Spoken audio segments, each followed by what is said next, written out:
This is Stories of Impact, the art and science of human flourishing. In every episode, we travel the world to explore intersections of science and spirituality. I'm your host, writer Tavia Gilbert, and along with journalist Richard Sergey, every first and third Tuesday, we look through a new lens at old traditions, hear from new generations as they dream up innovative solutions, and learn new ways to make sense of modern life. Today's episode is full of beauty, hope, healing, community, and connection. In fact, it might be one of the most feel-good, good news stories we've ever gotten to tell.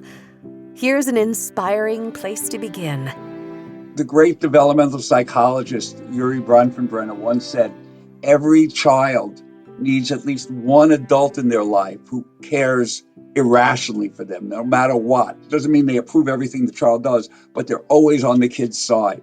Meet Dr. Richard Lerner, who for decades has studied child and adolescent development all over the world.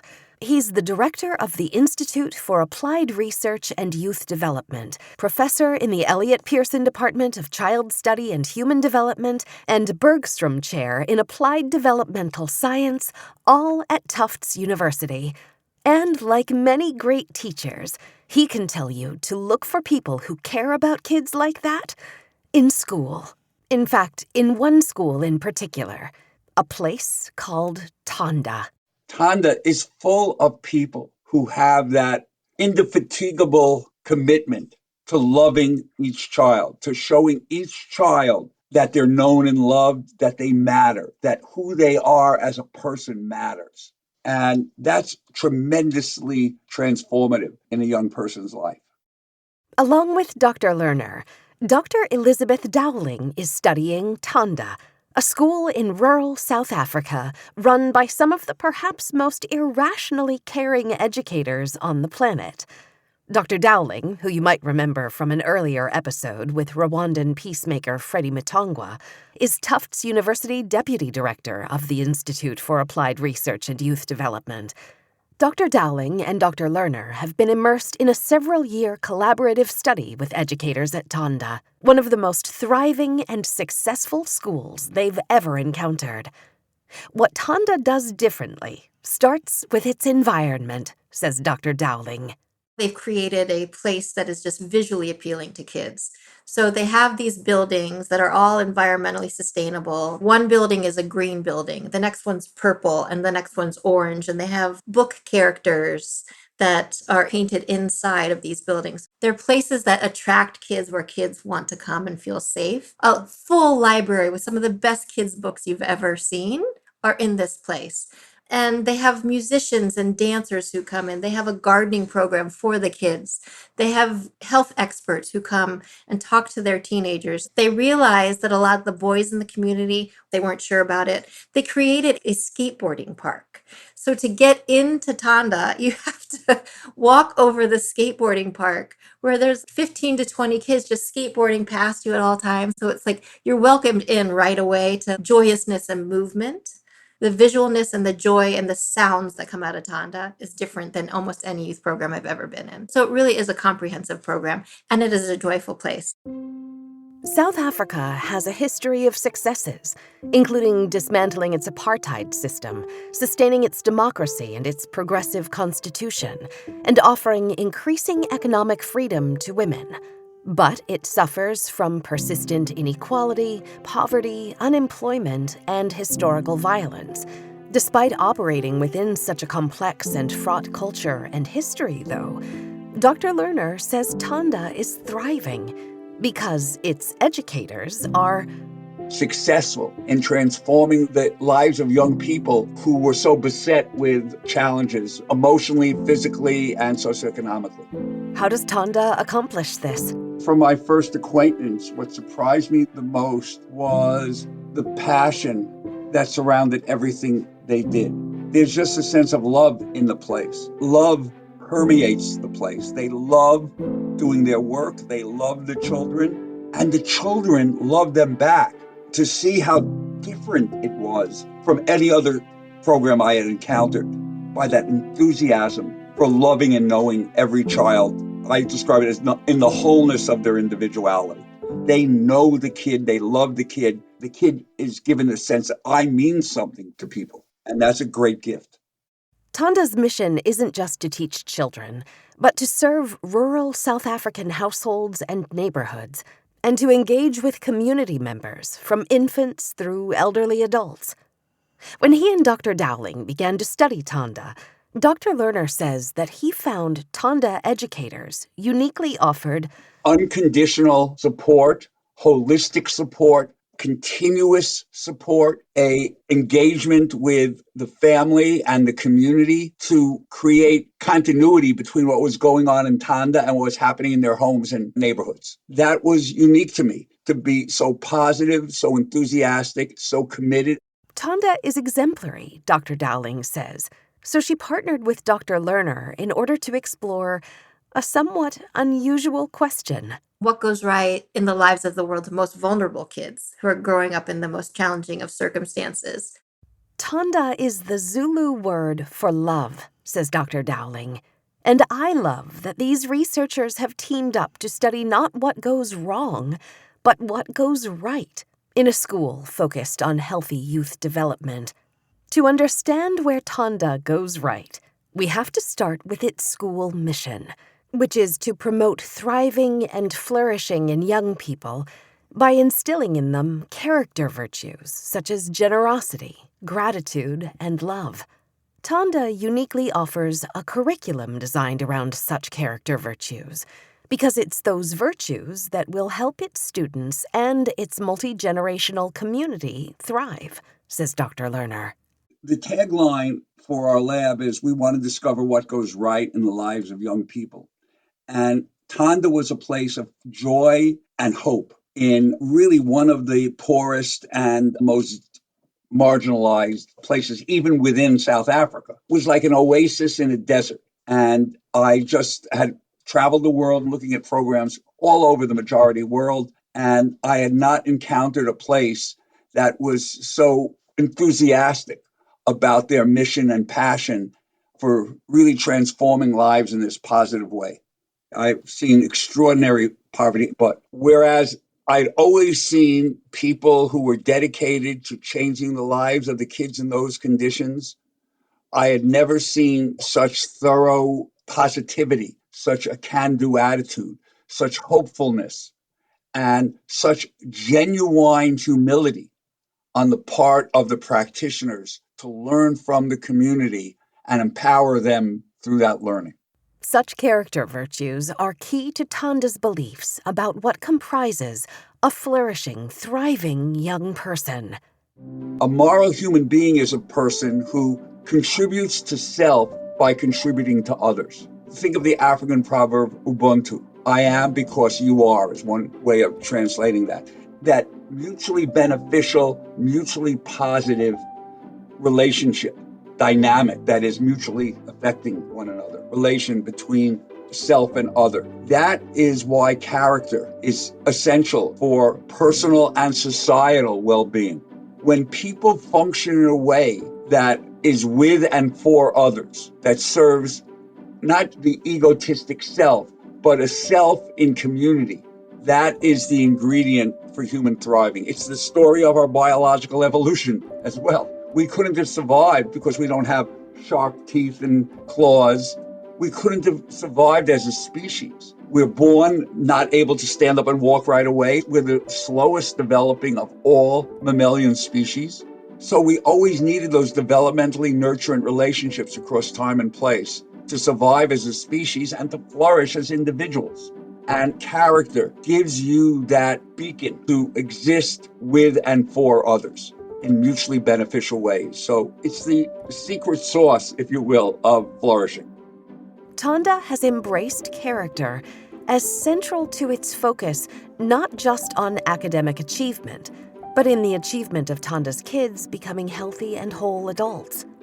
Thanda's aim is to educate its children in a way that will prepare them to flourish as future parents, neighbors, citizens, and the leaders of tomorrow, always guided by its North Star mission of helping kids develop their character. Dr. Dowling says, what we saw in Thanda was an organization that was really dedicated to the community. Everybody who works at Thanda, other than the founders, either live in the community now or grew up in the community. So they have invested in training the people who have lived there. So they really know the kids. They have different aspects of their program. So they have an early childhood education program for the little kids. They have an after school program for the older kids. So starting, I think, at age 6, going through high school or secondary school. They have a girls empowerment program and a boys empowerment program and a baby program. The curriculum is developed differently for each of those, but the core across all of them is an investment in promoting character virtues in the lives of their kids. That is a huge part of their success. The programming that they have co-created with the community is based in kind of the history and the culture of the tribes of that area. So they have a curriculum that includes generosity, curiosity, a sense of belonging, but it is created with the community in mind. So as an example, they went and studied the history of beads for the different tribes, created clothing around it. Everything is really centered in the history of the place they exist in. It's beautiful. because Thanda is designed to embrace and serve its community, not just its kids, it answers the needs of people in the neighborhoods around them. So Thanda deeply understands that it takes a village. They noticed that mothers weren't speaking to each other. They could see each other, their houses, you could see each other, but those mothers that had new babies weren't speaking to each other because they didn't know that they could reach out and be partners and friends. They saw that it needed to happen. They saw that young people needed mentors and somebody they could talk to about their health or their questions about relationships. And so Thanda went to them and created a baby program. Thanda understands that it takes a village. The other idea that they are very committed to is giving young people a sense of hope, because what they were finding when they first got to the area was that a deep sense of despondency with the parents, and that a lot of the kids were being raised by grandparents. And so they wanted to bring back this joy and hope into the community. They thought a good way to do that is to truly know the community, the history, the culture, and create these curriculum across these different program areas and ages of kids that are committed to things like generosity, creativity, and a sense of belonging within the community. That's how they created their curriculum. They also engaged the elders of the community to say, how could we enrich something that we want to do for the boys in our community? They have things like movie nights where it's just the men from Thanda who spend time with the boys to talk about positive gender identity and things like that. Strengthening relationships like this offers Thanda's kids the opportunity to choose a future that's right for them, one that could include staying rooted at home for a lifetime. They understand that thriving and flourishing in their community isn't necessarily that all the kids leave to go to Johannesburg, which in many programs, that's what happens is kids get these skills and then they might leave town. That is not really their goal. Their goal is for kids to develop the skills so they can start their own business and have a healthy family. So their expectations are not to create that, what do you want to be when you grow up? I want to be an astronaut, the kids say it in the beginning. But they're so clued into the community. They know not only what resilience is in terms of how do we allow kids to overcome the challenges in their homes or with their own health, but also what is a realistic flourishing for these kids where they can stay in the community that they know and where they have a huge village of support around them to thrive within that community, trying to develop in kids not only a sense of who they are, but also a sense of how they can be a part of this functioning, successful, thriving community. The researchers wanted to objectively measure the impact of Thanda's educational strategy. Dr. Lerner says, what we wanted to do was to identify in Thanda why kids were doing well or not with their family, with their school, with their friendships, with the physical ecology of the place.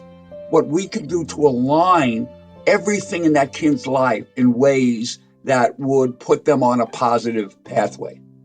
So what was their theory? And how did they conduct the research? theory of change was you could align the resources that exist to foster flourishing in young people with the identified strengths that young people had or were developing. Then those kids would develop in positive ways, show growth in character, show growth in overall flourishing or thriving, and lead healthier lives. Dr. Dowling adds, we're looking at individual changes within an individual person to see how kids are developing across time. and what did their study uncover about Thanda's community and heart-centered curriculum and culture? They have been successful, so we do see that kids are growing in things like well-being. We also see the Thanda kids are doing well on things like generosity, curiosity, sense of belonging. The kids at Thanda really feel a sense of belonging. They feel a sense of trust. They feel where they can actually express themselves and ask questions, which isn't common for other kids in their community. So the evidence is showing that they are being successful, but also if you walk onto the Thanda campus, you will also feel it. Dr. Lerner adds that by the end of the study, we saw that the system of empowerment, of enhancing agency, of giving people the sense that they're known and loved really matters, especially in adolescence. We saw that kids in Thanda across time profited from all of the good things that Thanda had to offer. That's what we saw, that these kids, because they knew they were loved, because it was a place of joy and hope, stayed with it and did the hard work of building agency and vision for their futures. And eventually they thrived. They flourished. Dr. Dowling says that one thing she learned from the study was the importance of nurturing relationships. Though she and Dr. Lerner spent time developing trust with the Thanda educators, she says she wishes they'd invested even more into the relationship. We go to Thanda, we spend a week there, we get to know the community, the kids, the parents, the caregivers, the practitioners. We talk about the different things we want to learn about, such as generosity, creativity, sense of belonging, what that means for their community. We create a survey, go back and forth, translate it, back translate it. We spend a ton of time on it. What surprised me most is that we needed more time. We needed more time to develop a sense of trust, even though our relationship was very good and strong, probably one of the best I've ever worked with between the Tufts team and the Thanda team. We needed more time for the Thanda team to feel empowered to say, we know you're the researchers, but we're not sure that's the best way of asking that question, or we're not so sure a survey is the best way to do this. The survey might be too long. So we needed more time to make sure that we really understood and trusted each other so that could have happened. And I think what surprised me was that we talk about humility and how important it is, and we operate that way. But I was still surprised that we didn't know that we needed more of that. We thought we were doing a great job at it, but we still need more. What really needs to happen is more empowerment of the practitioners or the majority world partners when you have a research practitioner partnership, so that the voices of the people who are closest to the kids, including the kids themselves, can really come out in an honest, free, open way. Does the research team think that the Thanda program is scalable beyond South Africa? Could they see this happening in other places? You can't walk into the same river twice. You can't take a program that fits KwaZulu-Natal, South Africa, and put it into Detroit, or put it into Manila, or put it into Croatia. Since every kid is different, every community is different. So you just can't pick up. When you've built a program around a specific community, that program can't just be transplanted. That's my firm belief. But what can be generalized is the principles by which you built that place. That's what can be exported. That's what can be scaled. You have to build it anew every place you go. But the principles of building, the community empowerment, the humility, the genuine respect of researchers and practitioners for each other's knowledge and strengths, those are ideas that can be scaled. So there is no one single silver bullet, but there are hundreds of silver bullets that you have to pay attention to. Dr. Lerner is passionate about this research being disruptive, transformative, and galvanizing. Find the culturally appropriate way to give a kid a sense that they can be a responsible adult in your cultural setting. That's what's exportable. Does that make things harder? Of course it does. But the fact of the matter is that people have been doing it the wrong way for decades. They have been thinking you could find something among white middle class Protestants from the Midwest that indicated intelligence. And then you just use that model of intelligence around the world. And that has disenfranchised literally millions of people because of the arrogance of white middle class men, mostly, in defining what intelligence was universally. You can't do it. It doesn't work that way. That's not how humanity is set up. So we need to find ways to use our principles in culturally specific, humble ways to make a genuine, authentic difference in every spot in the world. And unless we do that, especially at this point in time in the history of the world, we're going to lose a lot of good people from ever having whole and satisfactory lives. It may not be traditionally scalable, but Thanda holds the key. If you can understand the principles through which they succeeded, then you can create a template that other people can adapt. Dr. Dowling closes with equal reverence, respect, and passion for spreading the ideas of the school community around Thanda, Zulu word for love. She thinks Thanda is the model to follow. I think they could be a learning lab for other organizations across Africa where people do come to learn from them. I do think the secret sauce might be very specific to Thanda, but it is the design and the understanding and their approach, which I think can be scaled. I think they could be true leaders in teaching others how to really develop something that's beautiful and effective. We hope you'll come back in 2 weeks for another new episode. In the meantime, please share the Stories of Impact podcast with someone you think would love it. And we'd love to hear from you. You can get in touch at storiesofimpact.org. This has been the Stories of Impact podcast with an interview by Richard Sergey. Written and produced by Tavia Gilbert for Talkbox Productions. Music by Alexander Filipiak. Mix and master by Kayla Elrod. Executive producer Michelle Cobb. The Stories of Impact podcast is generously supported by Templeton World Charity Foundation.